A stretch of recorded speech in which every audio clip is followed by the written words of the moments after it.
this and that, but they wouldn't give any paths, like how to achieve it, how to do this, who's God. Well, so basically, I was very determined, or very stubborn. I did not listen to anyone because of this, because I knew this is the right path, and I experienced some realizations, and I know it is true. So you had more confidence and faith in what you were reading than in the advice that you were getting from people around you. If I would hear to other people, even my relatives, it's like I would be stuck in a hole right now, and I wouldn't move any further. So because basically they're living in a box, and if you think outside the box, oh, you can't do that. It's like, you know, you have to be with us here within the box. And it's like, no, I experienced the outside box. I want out. That's it.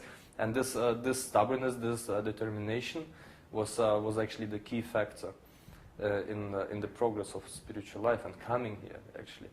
But it didn't have any negative impacts on friends, relatives, or whatever.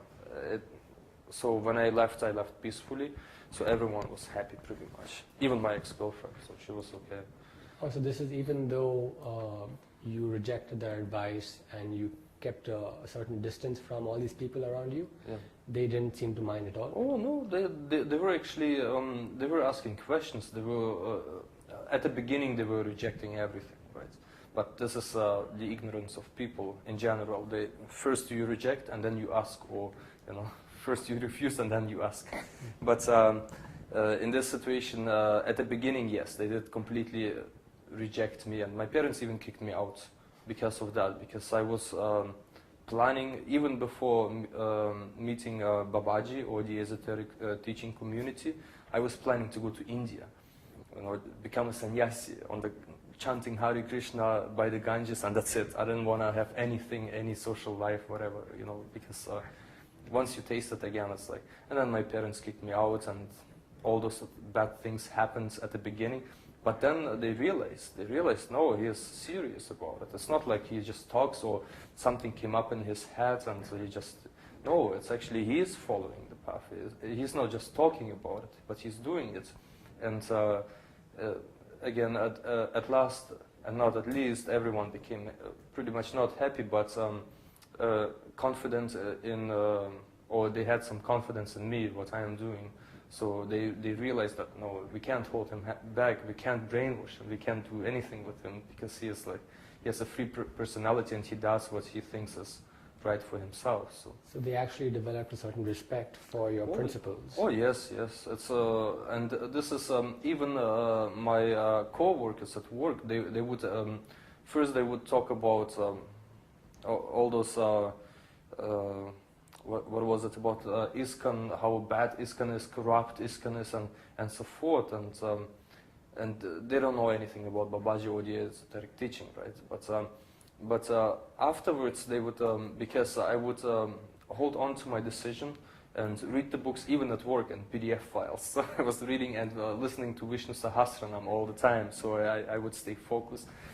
And basically this determination produced some kind of respect from other people. They would see me and they would go like, yeah, he's very serious about it, and they would ask questions and I would answer, and I would answer in reflection to the Vedas, to the scriptures, and I would explain to them what it means, what am I doing, how I meditate, why am I chanting, and so forth, why am I following the regulative principles.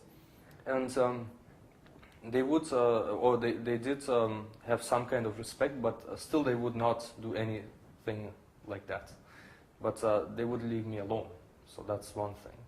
That's like, you know, once you get through that stage, because, you know, like material persons, they always, you know, if something new comes up, because nobody experienced anything like this, that somebody leaves to a different country to serve a spiritual master, you know. Nobody did it where I'm from, in Canada, Winnipeg. It's actually a capital of, not Canada, but the province. But nobody knew about any persons who actually did that. So, every time there's something new, people are, in general, they are very skeptic about it. But once they see the progress, they see the results, they develop some kind of respect, I guess. And even right now, they talk to me and it's all fine. It's not like, it's like, oh, you're doing bad. You should come back. They don't say that anymore. They don't say, it's like, before they would say, it's like, you can't go there, you can't do this, you can't do that. It's like, but they're just talking about their own opinion, their own minds, which is in a box.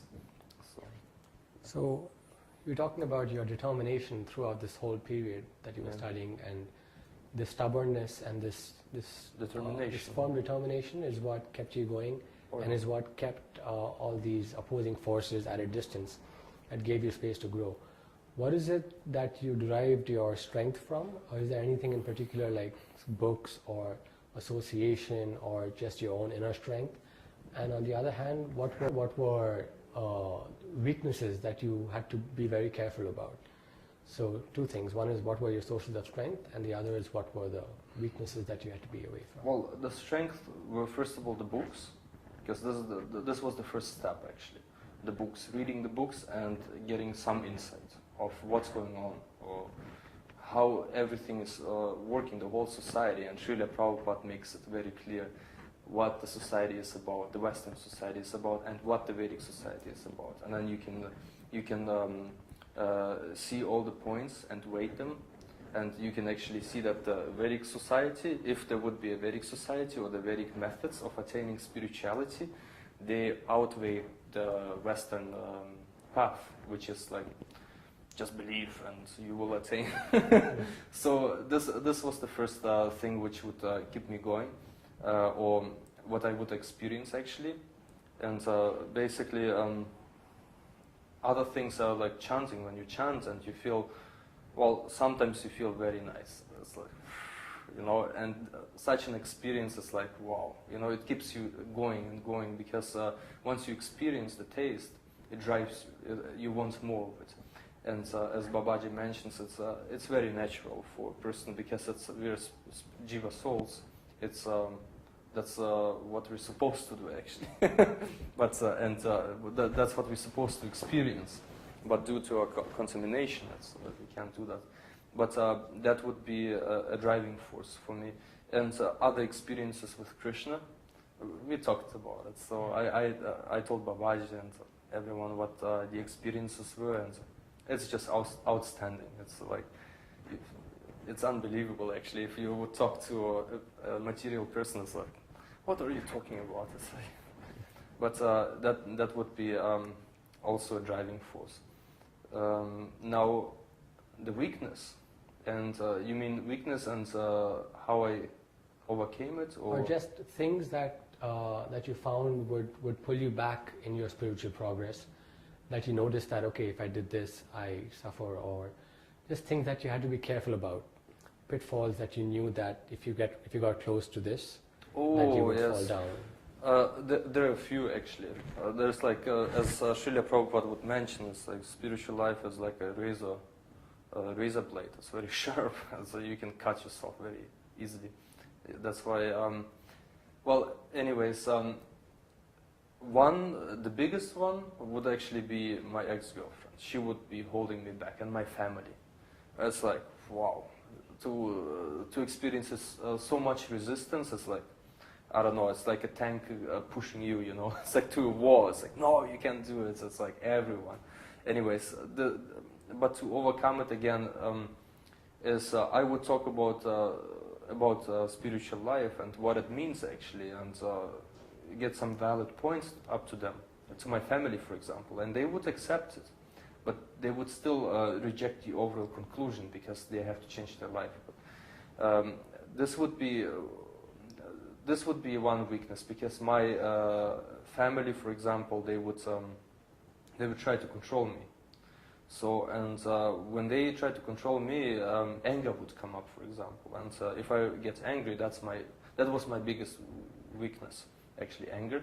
If there's an opposing force which is not right, and I know it's not right, it's like I would become angry. But I was able to tackle it down after 2 years, actually.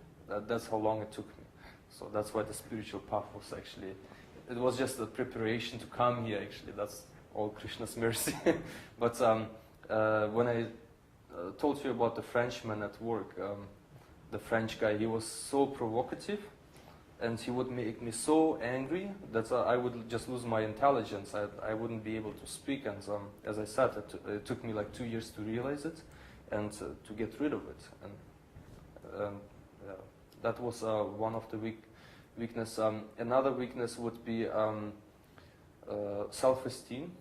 Self-esteem, can I do it? It's like, no, I can't do it. You know, when you first start to follow the regulative principles, like meat eating was very easy. I never drank too much anyways, alcohol or whatever. Cigarette smoking, I was able to drop it like this. It's like when you chance, it just releases all the bad habits from you. After how long of smoking? 12 years. Okay. Yeah, when I was 12 I started, and 22 wait a second, 24? Yeah. No, actually